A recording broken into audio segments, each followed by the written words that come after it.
मैं एमसी हरवार हूं और आप देख रहे हैं इंडियन कॉन्स्टिट्यूशन। आज हम चर्चा करते हैं कि भारत एवं अमेरिका में राष्ट्रपति के चुनाव में किस तरह का अंतर होता है।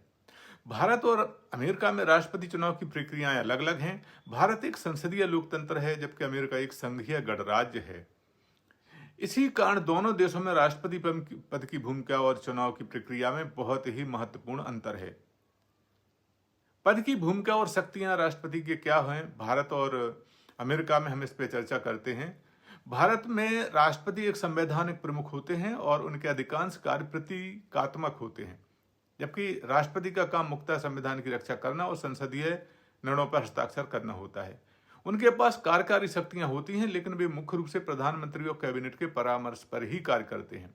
जबकि अमेरिका में राष्ट्रपति सबसे शक्तिशाली व्यक्ति होते हैं और सरकार के प्रमुख कार्यकारी अधिकारी होते हैं। वे सेना के सर्वोच्च कमांडर भी होते हैं। महत्वपूर्ण निर्णय लेने का उन्हें अधिकार होता है और कई मुद्दों पर स्वायत्त निर्णय ले सकते हैं। उनके पास नीतिगत फैसले करने की भी स्वतंत्रता होती है। दोनों देशों में चुनाव प्रणाली में क्या अंतर है। भारत में राष्ट्रपति का चुनाव एक अप्रत्यक्ष प्रणाली के तहत होता है। भारत के राष्ट्रपति का चुनाव इलेक्टोरल कॉलेज द्वारा किया जाता है, जिसमें संसद यानी लोकसभा और राज्यसभा के सदस्य और सभी राज्य विधानसभाओं के निर्वाचित सदस्य होते हैं।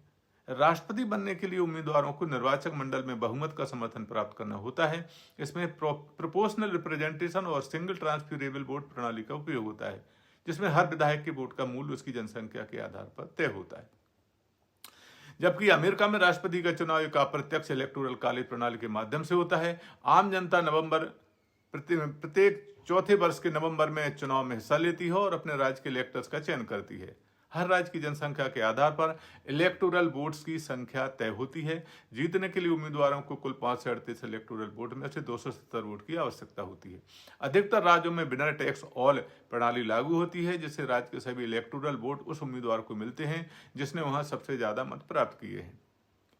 भारत और अमेरिका में निर्वाचक मंडल का गठन के संबंध में हम बात करते हैं।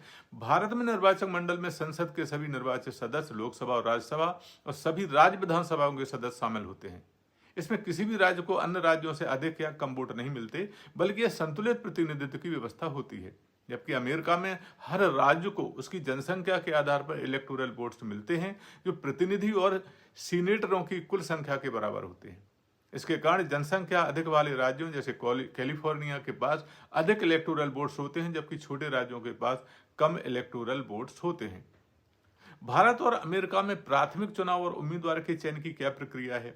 भारत में राष्ट्रपति चुनाव के लिए कोई प्राथमिक चुनाव या नामांकन प्रक्रिया नहीं होती। उम्मीदवार की सिफारिश संसद और विधानसभाओं के सदस्य करते हैं और फिर चुनाव में मतदाता उनके बीच निर्णय करते हैं। आमतौर पर राष्ट्रीय दल अपनी सहमति से उम्मीदवारों का चयन करते हैं।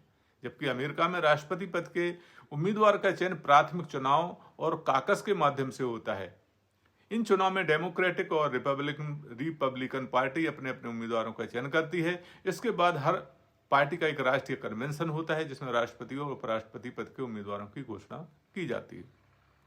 भारत और अमेरिका में सामान्य जनता की भूमिका क्या है, यह भी बहुत महत्वपूर्ण पक्ष है। इसको भी हम जानने की कोशिश करते हैं। भारत में आम जनता राष्ट्रपति के चुनाव में सीधे भाग नहीं लेती है, केवल संसद और राज्यों के विधायक ही वोट करते हैं। भारतीय राष्ट्रपति चुनाव में जनता का कोई सीधा योगदान नहीं होता है, जबकि अमेरिका में जनता राष्ट्रपति के चुनाव में भाग लेती है। प्रत्येक 4 साल में आम नागरिक अपने पसंदीदा उम्मीदवार के लिए मतदान करते हैं और राज्य के इलेक्टर्स को चुनते हैं। इन इलेक्टर्स के माध्यम से अंततः राष्ट्रपति का चुनाव होता है। भारत और अमेरिका में मतदान प्रणाली में क्या अंतर है, उसको भी हम जानते हैं।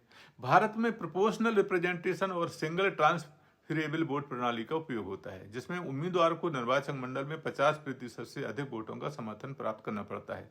यह प्रणाली उम्मीदवारों को संतुलित बनाती है और यह सुनिश्चित भी करती है कि राष्ट्रपति का चुनाव लोकतांत्रिक हो। जबकि अमेरिका में विनर टैक्स ऑल प्रणाली लागू होती है, जहां प्रत्येक राज्य में सबसे ज्यादा वोट पाने वाला उम्मीदवार उस राज्य के सभी इलेक्टोरल वोट प्राप्त करता है। केवल मेन और नेब्रास्का में ही प्रोपोर्शनल रिप्रेजेंटेशन प्रणाली लागू होती है। भारत और अमेरिका में चुनाव के समय की क्या स्थितियां घटती हैं, हम उस पर भी बात करते हैं। भारत में राष्ट्रपति का चुनाव 5 वर्ष में एक बार होता है और यह चुनाव राष्ट्रपति के कार्यकाल की समाप्ति से पहले आयोजित किया जाता है। जबकि अमेरिका में राष्ट्रपति का चुनाव हर 4 साल में नवंबर के पहले मंगलवार को आयोजित होता है। जनवरी में चुने गए राष्ट्रपति का शपथ ग्रहण होता है और कार्यभार संभालते हैं।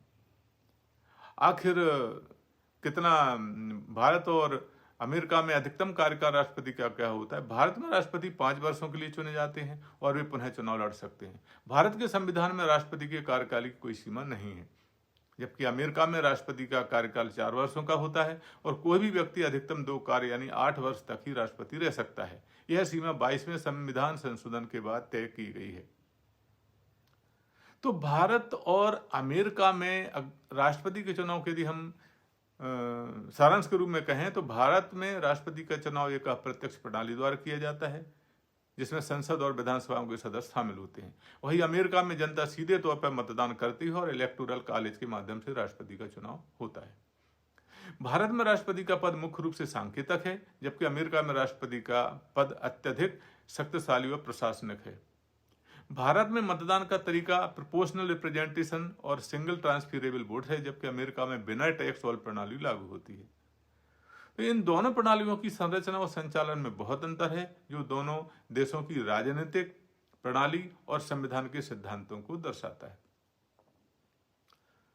तो साथियों, यह थी भारत एवं अमेरिका में राष्ट्रपति के चुनाव कैसे होते हैं के संबंध में जानकारी जो आपके समक्ष प्रस्तुत की गई है। क्या यह जानकारी आपके लिए उपयोगी लगी है? कृपया इस वीडियो को सब्सक्राइब करें ताकि आपको और भी ऐसे महत्वपूर्ण जानकारी आगे मिलती रहें। इस वीडियो को शेयर करें ताकि और लोग भी इससे अवगत हो सकें। हमें कमेंट करके बताएं कि इस जानकारी के सामने आपकी क्या राय है।